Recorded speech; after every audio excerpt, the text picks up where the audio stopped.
दिल्ली, एक ऐसी जगह जो कभी नहीं सोती। लेकिन इस शोर शराबे से थोड़ा दूर कुछ ऐसी कॉलोनीज हैं जहां की खामोशी में बहुत ही गहरे और स्याह राज दबे हुए हैं। आज के इस विश्लेषण में हम एक ऐसी सच्ची घटना की तह तक जाएंगे जो सच में रोंगटे खड़े कर देगी। ये सिर्फ एक डरावनी कहानी नहीं है, ये एक खौफनाक इन्वेस्टिगेशन है। The case of the Delhi villa में स्वागत है। इस घर के बारे में आस पड़ोस में एक बहुत ही अजीब और खौफनाक अफवाह फैली हुई थी। कहा जाता था, लोग इस घर में रहने तो आते हैं, लेकिन कोई भी 1 महीने से ज्यादा टिक नहीं पाता। और ये कोई हवा में कही गई बात नहीं थी। रातों रात ना जाने कितने परिवार यहाँ से भागे थे। और सबसे हैरानी की बात पता है क्या है? वो अपना सारा सामान वहीं छोड़कर बस अपनी जान बचाकर भागे थे। ये अपने आप में एक सबूत था कि वहां कुछ बहुत ही भयानक हो रहा था। तो चलिए इसकी गहराई में चलते हैं। आखिर ऐसा क्या था जो इन परिवारों को वहां से भागने पर मजबूर कर रहा था? क्या ये सिर्फ लोगों का वहम था, या फिर उस विला की दीवारों के पीछे कोई ऐसा सच छुपा था जिसे कोई देखना नहीं चाहता? इसी रहस्य को सुलझाने के लिए हमें इस घर के सबसे नए किराएदार आरव की कहानी को समझना होगा। मिलिए आरव से, 32 साल का एक सॉफ्टवेयर इंजीनियर। देखिए, आरव कोई ऐसा इंसान नहीं था जो आसानी से डर जाए। वो पिछले कई सालों से अकेले ही रह रहा था। वर्क फ्रॉम होम के चलते रोजाना 8 से 10 घंटे तक बिना किसी इंसानी संपर्क के बिल्कुल अकेले रहना उसकी आदत बन चुकी थी। वो एक बेहद प्रैक्टिकल इंसान था। भूत प्रेतों या ऐसी किसी अफवाह पर उसका बिल्कुल भी विश्वास नहीं था। और उसकी यही प्रैक्टिकल सोच उसे इस दिल्ली विला तक ले आई। बाहर से देखने पर यह शहर के बाहरी इलाके में एक सुनसान गली के आखिर में बना एक आम सा डबल स्टोरी विला था। गेट पर ताज़ा पेंट था, आर्किटेक्चर बिल्कुल नॉर्मल था, कुछ भी अजीब नहीं। ब्रोकर ने बड़ी सादगी से बताया था कि पुराना मालिक अचानक विदेश शिफ्ट हो गया। लेकिन ये आम सी दिखने वाली बिल्डिंग असल में अपने अंदर एक खौफनाक सच को बहुत ही बखूबी छिपा रही थी। अब देखते हैं कि खौफ का ये सिलसिला आगे कैसे बढ़ता है। पहली और दूसरी रात सब कुछ बिल्कुल नॉर्मल रहा, लेकिन तीसरी रात आते आते चीजें बदलनी शुरू हो गईं। एक नॉर्मल जिंदगी से लेकर जमने वाली ठंड और अनजानी आहटों तक का ये सफर बहुत ही तेजी से तय हुआ। आरव ने जो सबसे पहली चीज नोटिस की वो थी वहां की अजीब सी खामोशी। और वो सन्नाटा खाली नहीं था, वो बहुत भारी था। बाहर कोई ट्रैफिक नहीं, किसी की आवाज नहीं, बस दीवार घड़ी की टिक टिक इतनी तेज थी कि हर एक सेकंड कानों में चुभता था। और उससे भी अजीब बात, जैसे ही वो लिविंग रूम से अपने बेडरूम में कदम रखता, कानों में एक अजीब सा दबाव महसूस होता था। बिल्कुल वैसा ही दबाव जैसा किसी बहुत ऊंचे पहाड़ पे चढ़ने पर महसूस होता है। फिर कुछ ऐसी घटनाएं शुरू हुई जिन्हें कोई साइंस एक्सप्लेन नहीं कर सकता।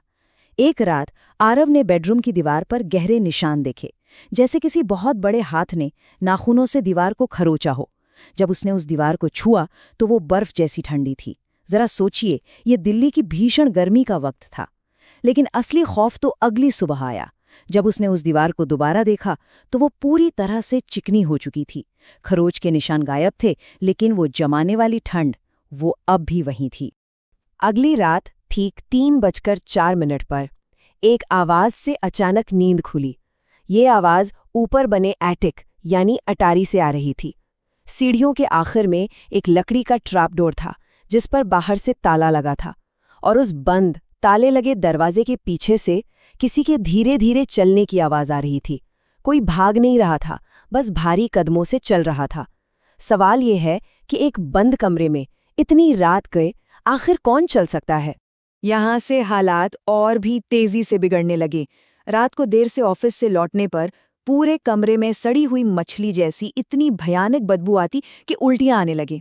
और गौर करने वाली बात यह है कि ये बदबू सिर्फ रात में आती थी, सुबह होते ही अपने आप गायब हो जाती। फिर एक रात उस खामोशी को चीरते हुए किसी औरत की फुसफुसाती हुई आवाज आई। उसने कहा, आरव। हर पल ऐसा लगने लगा था जैसे कोई लगातार वहीं मौजूद है और उसे घूर रहा है।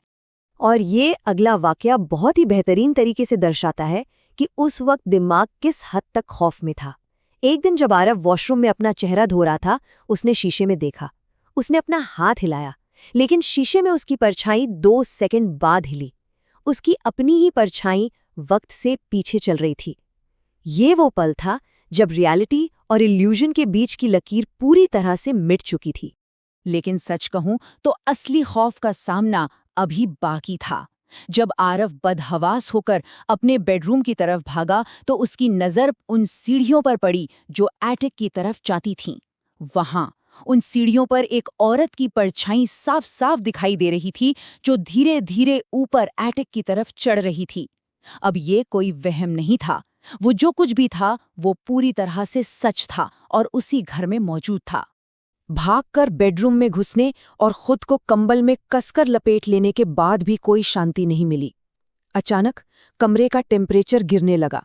बिना एसी के ही कड़ाके की ठंड लगने लगी। फिर दरवाजे के धीरे से खुलने की आवाज आई। वही सड़ी हुई बदबू दोबारा फैल गई और उसके बाद किसी ने ठीक कान के पास फुसफुसाकर उसका नाम लिया। इस खौफनाक मंजर को झेलना नामुमकिन था और आरव वहीं बेहोश हो गया। बेहोशी में भी उस खौफ ने पीछा नहीं छोड़ा। उसे बहुत ही भयानक सपना आया। सपने में वो एक औरत के पीछे पीछे किचन से होते हुए उसी बेडरूम में गया, और जब वो बेडरूम में दाखिल हुआ तो उसने देखा कि वो औरत एक खास तरह की साड़ी पहने हुए छत के पंखे से लटक रही थी। पसीने में लथपथ, बुरी तरह कांपते हुए जब नींद खुली तो पूरा बिस्तर भीग चुका था। सुबह की रोशनी ने थोड़ी हिम्मत दी। उसने तय किया कि उस एटिक का दरवाजा हर हाल में खोला जाएगा। चाबी ढूंढी गई, ताला खोला गया और जैसे ही दरवाजा खोला होश उड़ गए। वहां फर्श पर एक साड़ी पड़ी थी। ये बिल्कुल वही साड़ी थी, वही रंग, वही डिजाइन जो उस औरत ने सपने में पहनी हुई थी। उसके बाद वहां एक सेकंड भी रुकना नामुमकिन था।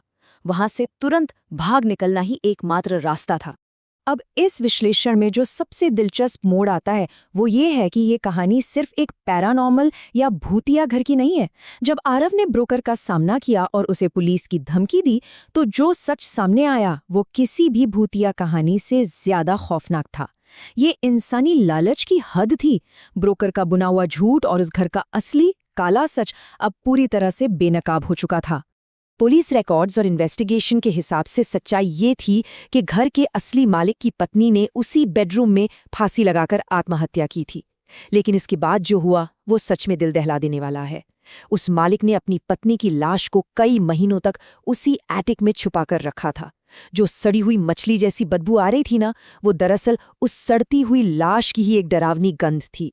आखिरकार पड़ोसियों की शिकायत पर पुलिस आई, बॉडी बरामद हुई, लेकिन वो मालिक हमेशा के लिए देश छोड़कर भाग चुका था। तो यहाँ सबसे अहम बात समझने वाली ये है कि ये ब्रोकर, जो उस भागे हुए मालिक का दोस्त था, इस पूरी खौफनाक सच्चाई को अपने फायदे के लिए इस्तेमाल कर रहा था। वो नए किराएदारों से इस सुसाइड की बात पूरी तरह छुपाता, उन्हें 6 महीने के भारी सिक्योरिटी डिपॉजिट के जाल में फंसाता। उसे अच्छी तरह पता था कि घर में मौजूद वो साया किसी को भी 1 महीने से ज्यादा टिकने नहीं देगा, और जब किराएदार डरकर भागते तो ये ब्रोकर कॉन्ट्रैक्ट टूटने का बहाना बनाकर उनके लाखों रुपए हजम कर लेता था। ये डर और खौफ पर बना एक बेहद शातिर स्कैम था। इस मामले में तो चलिए धमकी देकर पैसे वापस ले लिए गए और जान बच गई, लेकिन इस पूरे विश्लेषण के अंत में एक बहुत ही गंभीर और परेशान करने वाला सवाल खड़ा होता है। हमारे आसपास ऐसी न जाने कितनी बिल्डिंग्स, कितने अपार्टमेंट्स होंगे जिनकी दीवारों में ऐसे ही खौफनाक राज दबे हैं, और न जाने कितने लोग आज भी ऐसे घरों में फंसे हुए हैं, अपने उस खौफनाक इतिहास से बिल्कुल अनजान, जो शायद आज रात ही उनके बेडरूम के बाहर उनका इंतजार कर रहा हो। ये एक ऐसा सवाल है जो किसी को भी गहरी सोच में डाल सकता है।